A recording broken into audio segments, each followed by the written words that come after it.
Got a couple of warm-up pieces, I suppose, before we get into all the pipeline jargon, gibberish, whatever the fuck is going on. Perfect way to describe the Biden administration. But first and foremost, credit where credit is due, because Joe Biden is fulfilling more of his campaign promises. Yeah, you might not remember, but he was a part of a ticket that did promise to close down Guantanamo Bay. Not the 2020 ticket, but back in 2008 when he was Obama's bitch. No, they wanted to close down Guantanamo Bay, and by God damn it, he is making sure that is happening right now, because the Biden administration plans to release 3 Guantanamo Bay inmates, including a 9/11 conspirator and, oh my God, Osama Bin Laden suspected bodyguard who had been held for nearly 20 years. Oh my God. I'm a little bit of two minds on this, okay? Because I understand the necessity or the functionality, maybe not necessity, functionality of a place like Guantanamo Bay. If you need to deal with terrorists behind the cloak of darkness, by all means, okay, if you have a strong suspicion of that. But if you're also going to keep these guys without charging them for anything for 20 years, I got some questions. So, I don't know. It's a little bit up in the air. It's very difficult for me to have any sort of sympathy for terrorists. So, and they wouldn't have been taken in unless they were suspected of something. But then at the same time, this is the United States government. So how much can you trust them, really? Especially when it's President Joe Biden's administration plans to release 3 Guantanamo Bay inmates who have been held for nearly 20 years without being charged. The prison's oldest inmate, 73-year-old Joe Biden. Oh, I'm sorry, that's 5 years too young. Saloof Parchara of Pakistan was cleared by the Prisoner Review Board along with 2 other men. Oh, thank God the Prisoner Review Board is going after all of the very important people. 54-year-old Abdul Rabini of Pakistan and Uthman Abdul Rahim Mohammed Uthman. What? The guy's given and surname are the same? He should just go to jail for that. A 40-year-old man from Yemen. Okay, so 2 men from Pakistan, 1 man from Yemen, and for the past 20 years, there's been occupations in Afghanistan and Iraq. Wait a minute, this is not really matching up now. Oh my God. President Joe Biden's administration says it intends to resume efforts to close the detention centers, which had been halted under President Trump. Yeah, but who's going to close them down? In a 2008 campaign pledge, 2008 run for White House, Barack Obama promised to shut down the prison for suspected terrorists in Guantanamo Bay, Cuba.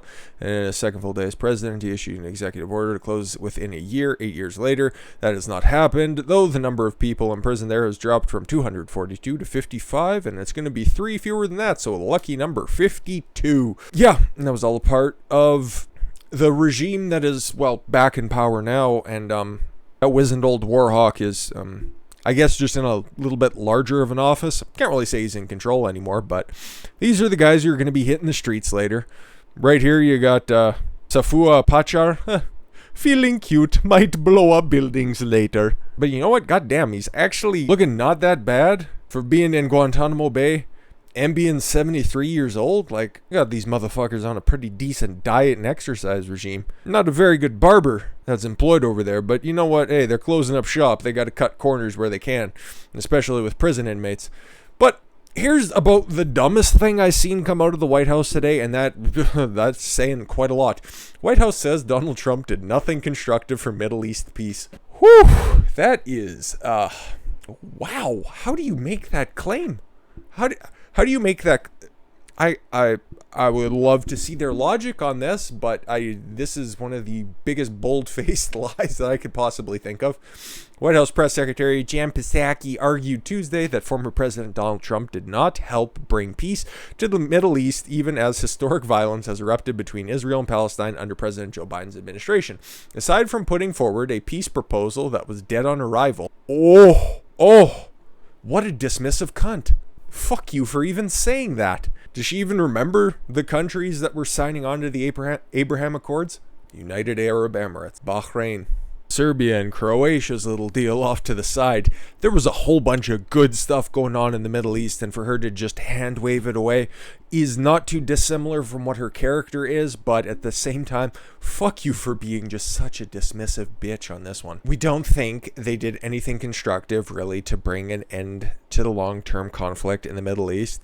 Oh no, there was no long-term conflict happening. There was no conflict happening in the Middle East when Trump was in charge. No, not on the scale in which you're having to run cover for right now.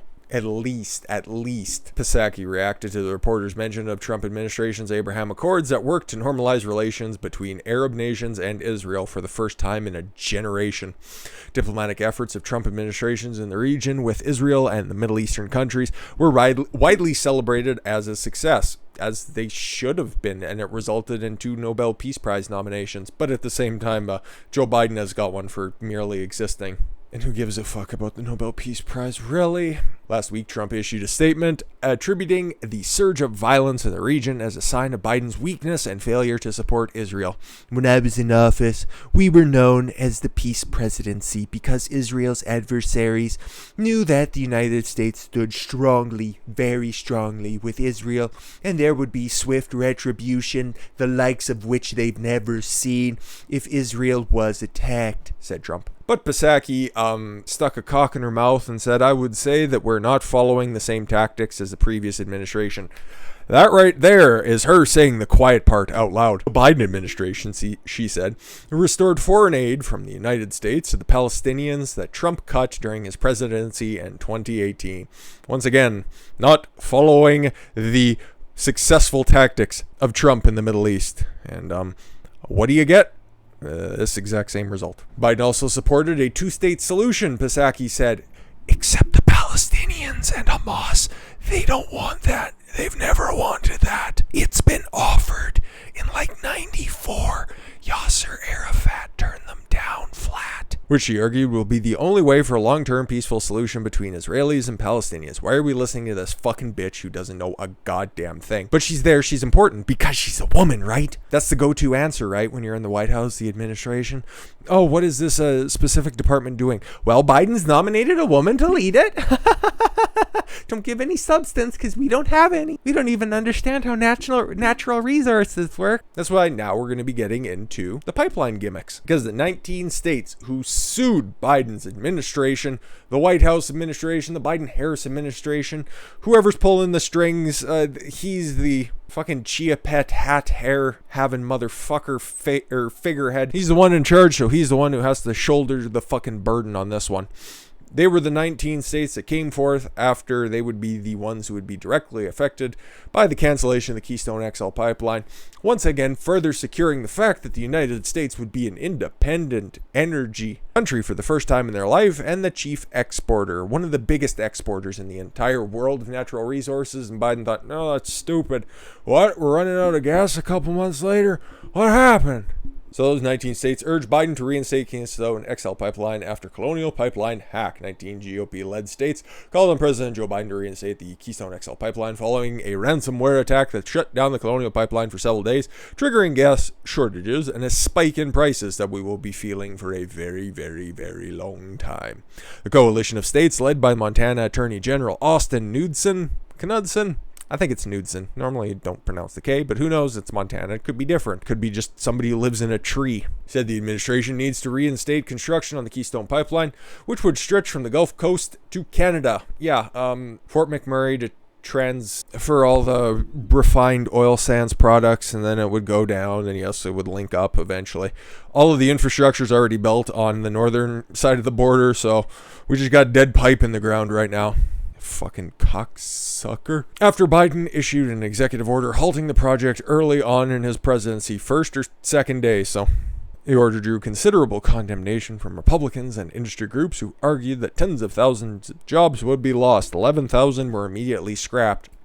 Just fucking Thanos snapped out of air with one stroke of a pen. And unfortunately, that was the only thing that had a stroke. But yeah, after all of the fallout from the Colonial Pipeline, with that getting hacked, and we've finally figured out who was doing the hacking, and it's kind of funny who it is. And if you remember, something that Joe Biden was definitely around for in public life, because that's all he's done for the past, 90 years at this point. You don't negotiate with terrorists, but clearly that's not the modus operandi, at least of the Biden administration. I'd argue since, I don't know, forever. I think Lincoln was probably the last one who didn't take any shit from fucking terrorists, but I digress because we have an answer, okay? Colonial Pipeline hackers received $90 million in Bitcoin or cryptocurrency, I do believe, in ransom from dozens of victims, a report today finds. The hackers behind the cyber attack on Colonial Pipeline's DarkSide. What? Just because he got kicked off of Twitch, he's got to start hacking things? Why am I taxing? 3 people might get that. Received $9 million in Bitcoin ransom payments over the past 9 months from dozens of online victims before shutting down last week, according to new research released Tuesday. Dick Stroker is a group of organized hackers suspected to be based in Eastern Europe. Russian hackers. Selling software hacking tools to other criminals to carry out attacks on wealthy organizations. Oh, you know, those 1%ers out there shut down their pipelines so the 99% can suffer with all the inflated prices. And entities, the FBI oh, well, if the FBI's saying it, I believe this 100% because, you know, they don't lie. What about that Vegas shooter? The group was responsible for the pipeline attack earlier this month that caused major oil shortages on the east coast of the United States. The average amount that DarkSide received from 47 online victims in the past year was approximately 1.9 million, according to British blockchain analytics firm Elliptic. To our knowledge, the analysis includes all payments made to DarkSide. However, further transactions yet to be uncovered, and the figures here should be considered a lower bound, said Tom Robinson, Elliptic co-founder and chief strategist. Last week, security researchers Intel 471 confirmed that DarkSide had closed down its operations after being cut off from online servers and having its cryptocurrency wallets forcibly removed. Majority of cryptocurrency funds paid in ransom to criminal groups like DarkSide can be converted into fiat money, like, United States dollars, Elliptic said. Yeah, that's how cryptocurrencies sort of work. You can eventually cash them out, just like stocks, but it's far more convoluted and complex. Something I don't fully understand, but at the same time, the respect. Just like the hustle here. You got to respect the fact that they could squeeze $90 million out of a pipeline hack. Well, several hacks. They only got $1.9 million for causing this pipeline hack. So, you know what? Everything in stride. But of course it comes from Eastern Europe. And who does that immediately jog? Well, one name should come to mind, and it should be Russia, okay? And if these guys are centered in the most dangerous name of all international conflicts, if you're one of those blue anon types, obviously you think that swift justice and repercussions need to be placed on Russia. Well, in fact, Biden did take action against Russia today by waiving sanctions on company in charge of Russian Nord Stream 2 pipeline into Germany. Yep. Off the back of one of their own pipelines, one of the major pipelines in the country being shut down. Biden's allowing more pipelines to be built in other places in the world. You love to see it. You love to see it. The State Department is reportedly set to waive sanctions meant to stop the construction of the Russian Nord Stream 2 pipeline into Germany, underscoring the importance of the Biden administration places on the relationship with Germany and the difficulties of being tougher on Russia. The State Department, in a 90-day mandatory report to Congress, will list the 2 entities involved in the pipeline project that deserve sanctions. Nord Stream 2 AG and CEO Matthias Warnig, Axios reported Tuesday, citing 2 sources briefed on the decision. The department will waive these sanctions, sanctioning the Russian companies working on the pipeline project, which is 95% complete, would likely entail sanctioning the German entities as well. So now he's going to be pissing off Russians and Germans. Oh God, when has that ever ended well for anyone? Biden administration has decided it does not want to apply such pressure to American-German ties. Yeah, well, tough titties, no take-backs. See, I was asking yesterday, what has Biden been up to? Well, looks like meddling in things all over across the world at the hindrance of the United States of America, right? He is a neolib through and through and through. World building is his modus operandi, and there's nothing y'all can do about it. They're just all such funny people there, the Democrats in Washington. On one side of their mouth, they're going to condemn Russia for literally everything, and something that has been in place for a long time, they'll just, if nobody's paying attention, guess what? We can go ahead and allow Russia to get away with whatever they want. No repercussions, because nobody's going to talk about it, at least in the mainstream media. And something else that mainstream media is talking about, or were talking about a few weeks ago, and I was thinking about this today, and it's like, where did that body cam footage? Because there was some footage being showed to somebody's family about a potentially unjustified police shooting, and guess what? We get to dust off that old watch and see type content and judge for yourself if something is justified or not, because the state has figured it out. The body cam footage is out there for Andrew Brown, and it's exactly what you expect it to be anyways. Not like you'd be likely to see it or see a highly edited version of it on mainstream media, so we're going to try to get out in front of this one. And with that said, I thank you all very much for the gift of your time. I've been Don Consuelo. I want you to follow your gut and get after it. Take care, everyone.